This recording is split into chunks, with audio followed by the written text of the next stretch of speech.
எல்லாம் வல்ல கர்த்தராகிய பரமபிதாவே, உம்முடைய அருளாலும் இரக்கத்தாலும் நாங்கள் இந்த ஆண்டின் இறுதி வரையில் உயிரோடு இருந்து எங்கள் ஆத்மத்துக்கும் வாழ்க்கைக்கும் தேவையான பல நன்மைகளை உம்மிடமிருந்து பெற்றனுபவிக்க செய்து வந்ததற்காக உமக்கு முழு இருதயத்தினாலும் துதி செலுத்துகிறோம்.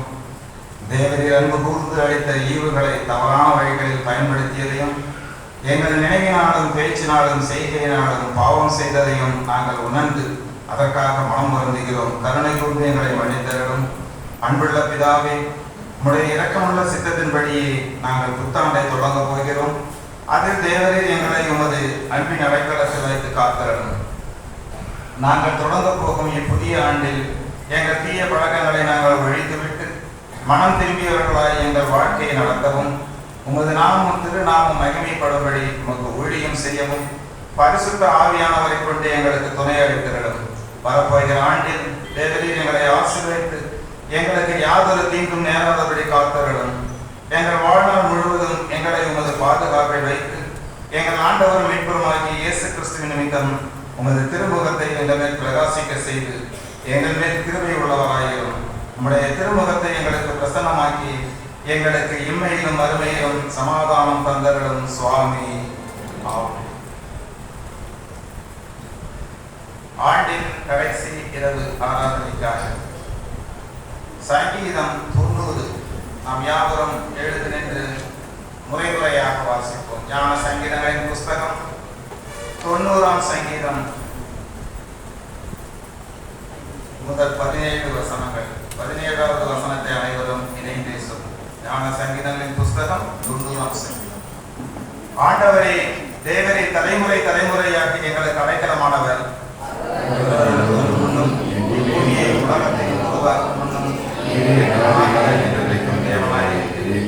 நீர் மனுஷரை நெத்தோடியாக்கி மனுப்புத்திரரை திரும்புங்கள் என்கிறீர்.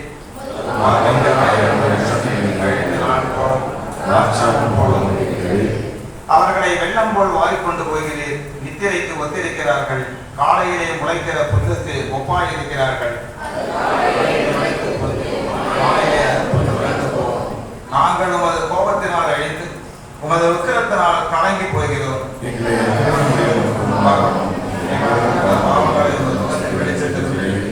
எங்கள் நாட்கள் எல்லாம் உமது கோபத்தால் போய்விட்டது. ஒரு கதையை போல் எங்கள் வருஷங்களை கழித்து போட்டோம்.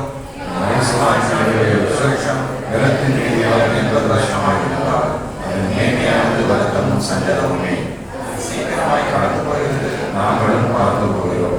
உமது கோபத்தின் வல்லமையையும் உமக்கு பயப்படத்தக்க விதமாய் உமது உக்கிரத்தையும் அறிந்து கொள்ளுகிறவன் யார்?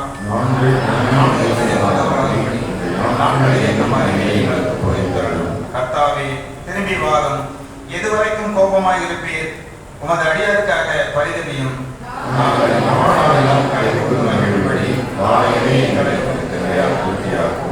தேவரீர் எங்களை சிறுமைப்படுத்தின நாட்களுக்கும் நாங்கள் துன்பத்தை கண்ட வருஷங்களுக்கும் சரியாய் எங்களை மகிழ்ச்சியாக்கும்.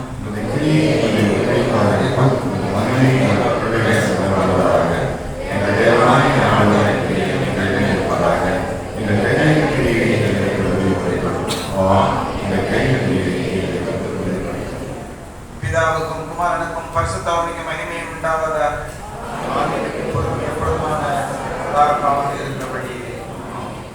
மீண்டும் கர்த்தருடைய திருநாமத்தை புகழ்ந்து துதிப்பவர்களாக 130ஆம் ஞானப்பாட்டின் முதல் 3 கவி மற்றும் 8, 9, 10ஆம் கவி பாடுவோம். ஞானப்பாட்டின் 130 முதல் 3 மற்றும் 8 முதல் 10ஆம் கவி பாடுவோம்.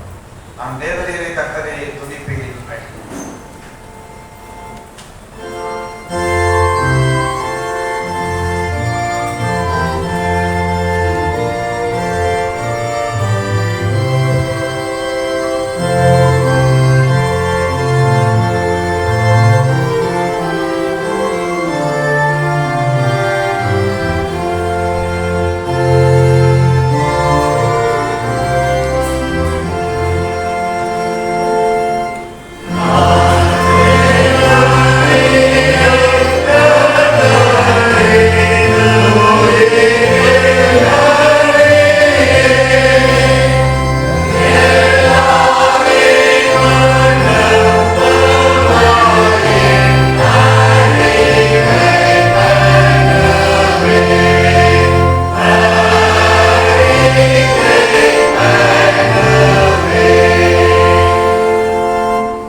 சர்வத்திற்கும் வல்ல கடவுளே, தேவரீர் இந்த ஆண்டு முழுவதும் உம்முடைய அளவற்ற கிருபையின் நன்மையினாலே எங்களை நிறைவேற்றதற்காக ஸ்தோத்திரம் செலுத்துகிறோம்.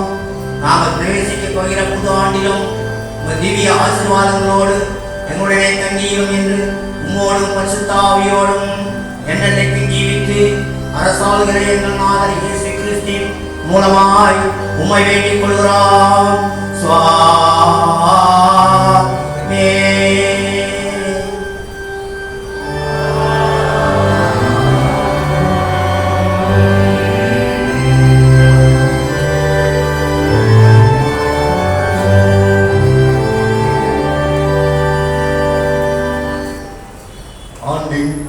நிறைவு ஆராதனை.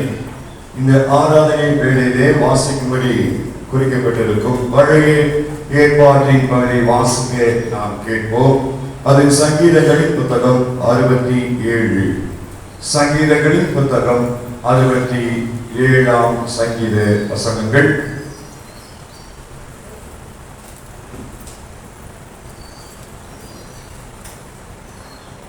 தேவனே, பூமியில் உம்முடைய வழியும் எல்லா ஜாதிகளுக்குள்ளும் உம்முடைய இரட்சணியமும் விளங்கும்படியாய் தேவரீர் எங்களுக்கு இறங்கி எங்களை ஆசீர்வதித்து உம்முடைய முகத்தை எங்களுக்கு பிரகாசிக்க பண்ணும். தேவனே, ஜனங்கள் உம்மை துதிப்பார்களாக, சகல ஜனங்களும் உம்மை துதிப்பார்களாக. தேவரீர் ஜனங்களை நிதானமாய் நியாயம் தீர்த்து பூமியில் உள்ள ஜாதிகளை நடத்துவீர். ஜாதிகள் சந்தோஷித்து கம்பீரத்தோட மகிழ கடவர்கள். தேவனே, ஜனங்கள் உம்மை துதிப்பார்களாக, சகல ஜனங்களும் உம்மை துதிப்பார்களாக. பூமி தன் பலனை தரும். தேவனாகிய எங்கள் தேவனே எங்களை ஆசீர்வதிப்பார். தேவன் எங்களை ஆசீர்வதிப்பார். பூமியின் எல்லைகள் எல்லாம் அவருக்கு பயந்திருக்கும் என்று. இருந்தவரும் இருக்கின்றவரும் வருகிறவருமாகிய தேவனாகிய கர்த்தர் பரிசுத்தர் பரிசுத்த பரிசுத்த மகிமையுள்ள கடவுளே, தேவரை பரிசுத்த வல்லமையுள்ள ஆண்டவரே, நீ பரிசுத்த என்றென்றுள்ள ஆண்டவரே, நீ பரிசுத்த. ஆமென்.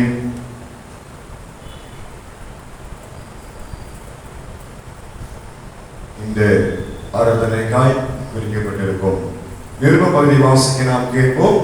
அது பரிசுத்த பவுல் ரோமருக்கு எழுதின நிருபம் 8வது அதிகாரம் வசனங்கள் 31 துவங்கி 39. ரோமர் 8:31 முதல் 39 வரை. இவைகளை குறித்து நாம் என்ன சொல்லுவோம்? தேவன் நம்முடைய பட்சத்தில் இருந்தால் நமக்கு விரோதமாய் இருப்பவன் யார்? தம்முடைய சொந்த குமாரன் என்றும் பாராமல் நாம் எல்லாருக்காகவும் அவரை ஒப்புக் கொடுத்தவர் அவருடைய கூட மற்ற எல்லாவற்றையும் நமக்கு அருளாதிருப்பது எப்படி? தேவன் தெரிந்து கொண்டவர்கள் மேல் குற்றம் சாட்டுகிறவன் யார்? தேவனே அவர்களை நீதிமான்களாக்குகிறவர். ஆக்கினைக்குள்ளாக தீர்க்கிறவன் யார்? கிறிஸ்துவே மரித்தவர், அவரே எழுந்தும் இருக்கிறவர், அவரே தேவனுடைய வலது பாசத்திலும் இருக்கிறவர், நமக்காக வேண்டுதல் செய்கிறவரும் அவரே. உமது நிமித்தம் எந்நேரமும் கொல்லப்படுகிறோம், அடிக்கப்படும் ஆடுகளைப் போல எண்ணப்படுகிறோம் என்று எழுதியிருக்கிறபடி நேரிட்டாலும் கிறிஸ்துவின் அன்பை விட்டு நம்மை பிரிப்பவன் யார்?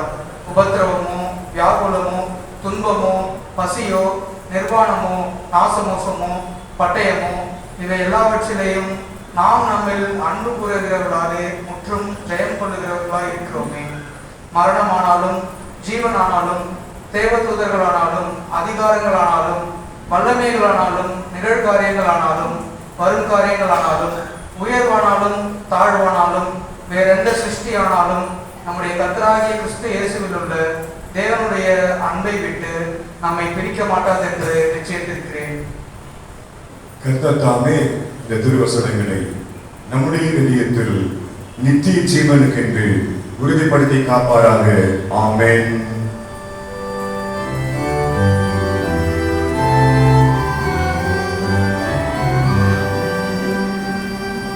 உமது ரட்சிப்புக்கும் உமது நீதி வசனத்துக்கும் காத்திருந்து என் கண்கள் பூத்து போகின்றன. உம்முடைய அடியேனை உமது கிருபையின்படி நடத்தி உமது நியமங்களை எனக்கு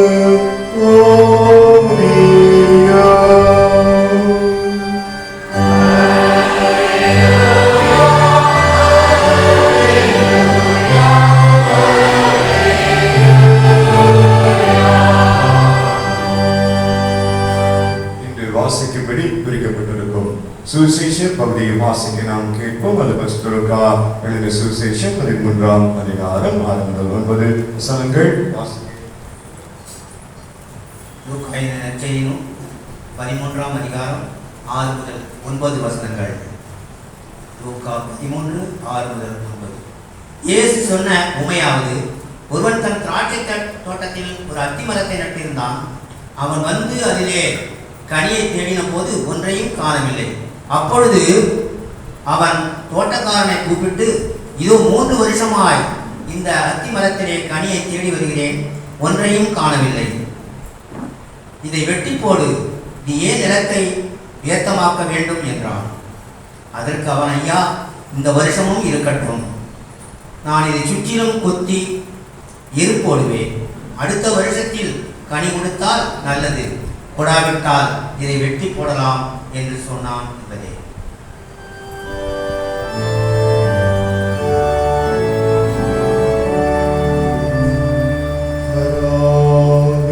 நல்ல வார்த்தைக்காக அவருக்கு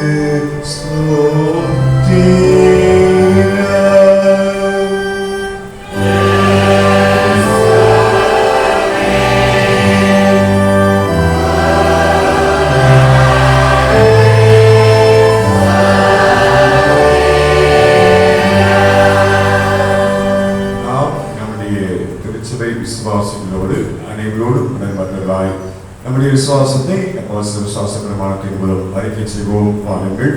பரலோகத்தையும் உலகத்தையும் படைத்த சர்வத்த கடவுளாகிய பராபரை விசுவாசிக்கிறேன். அவரை உண்டானமாக நிமிப்பமாக இயேசு கிறிஸ்துவை விசுவாசிக்கிறேன். இவர் பரிசுத்தாவின் நாளை நிற்பமாக பவித்து கனிவேரன் பிறந்து உதிர்காதைக்கு ஆடப்பட்டு சிலுவையில் அறிஞர்கள் செய்யப்பட்டார். பாதாளங்களில் 3ஆம் நாள் மறித்து விரைந்தெழுதினார். மருந்தைக்கு சிறந்து கண்டதாவாகிய பராமரிப்பு பெற்றிருக்கிறார். அவருடைய மருத்துவ உரிமையோடு இணைந்திருக்கிறவா பஸ்தாவின் விசுவாசிக்கிறேன். உருவாக்கசரியும் பசாடிக்கும் ஆமணிக்கும் சரிது வைத்துள்ளதும் நித்திய ஜீவனுடைய விசுவாசிக்கிறேன். ஆமென். இந்த விசுவாசத்தை நாம் எல்லாரும் உறுதி நிலைத்திருக்க ஆண்டவர் துணை புரிவாராக. ஆமென். மீண்டும் கர்த்தருடைய திருநாமத்தை புகழ்ந்து துதிப்பவர்களாக 35ஆம் ஞானப்பாட்டின் முதல் 4 கருத்துக்கள். ஞானப்பாட்டையின் 35 முதல் 4 இம்மட்டும் ஜீவன் தந்த கர்த்தாவை